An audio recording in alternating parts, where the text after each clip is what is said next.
2019 ఎన్నికల్లో వైసీపీ ఉమ్మడి విజయనగరం జిల్లాలో అన్ని స్థానాలు గెలుచుకుంది. వీటిలో టీడీపీ కంచుకోటలుగా భావించే స్థానాలు కూడా ఉన్నాయి. దీంతో టీడీపీకి పెద్ద షాక్ తగిలింది. అయితే తాజా ఎన్నికల్లో ఉమ్మడి విజయనగరం జిల్లాలో 9కి 9 అసెంబ్లీ స్థానాలు, ఒక పార్లమెంట్ స్థానం కూటమి గెలుచుకుంది. దీంతో దెబ్బకు దెబ్బ కొట్టినట్టయింది. ఇప్పుడు జిల్లా వైసీపీలో నైరాశ్యం అలుముకుంది. వైసీపీ సీనియర్స్ సైతం ఓటమి చెందడంతో పార్టీ శ్రేణులు కూడా ఆందోళనలో ఉన్నారు. ఈ నేపథ్యంలో విజయనగరం వైసీపీపై ప్రైమ్ 9 స్పెషల్ స్టోరీ.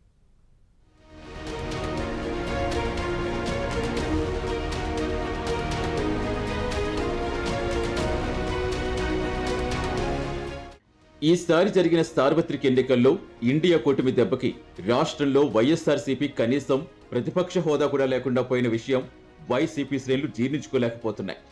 అదేవిధంగా విజయనగరం జిల్లాలో కూడా పరిస్థితి అలాగే ఉంది. ఎన్నికలు ముగిశాక మాజీ ఎమ్మెల్యేలు, మంత్రులు కనీసం కార్యకర్తలకి మొహం చూపించేందుకు కూడా సమయం ఇవ్వలేని పరిస్థితి నెలకొంది. ఉమ్మడి జిల్లాలో గత ప్రభుత్వంలో పదవులు అనుభవించిన ప్రజాప్రతినిధులకు రాబోయే 5 ఏళ్లలో వారి భవిష్యత్తుపై వారికే క్లారిటీ లేకుండా పోయింది. దీంతో కొంతమంది నేతలు వేరే పార్టీలోకి జంప్ అయ్యేందుకు సిద్ధంగా ఉన్నారని సమాచారం.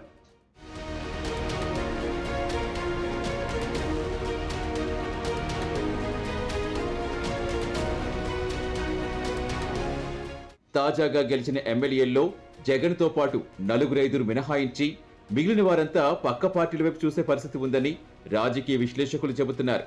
కానీ ఎన్డీఏ కూటమిలో ఏ పార్టీలో ఎవరు చేరాలన్నా అందరి అనుమతి కావాల్సి ఉంటుందనే వార్తలు రావడంతో చేరికలు ఆలస్యం అవుతున్నట్టుగా తెలుస్తుంది.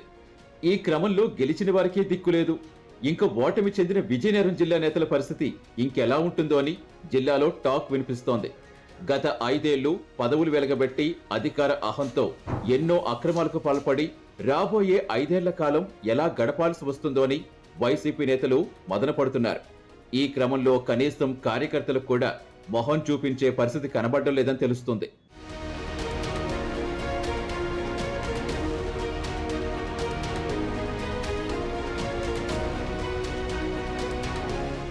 వైసీపీ శ్రేణులు ఏటా ఘనంగా జరుపుకునే వైఎస్ఆర్ జయంతి వేడుకల్లో బడా నేతలు పాల్గొనలేదు. ద్వితీయ శ్రేణి నాయకులు మాత్రమే పాల్గొని ఏదో మొక్కుబడిగా జయంతి వేడుకలు కానిచ్చేశారు.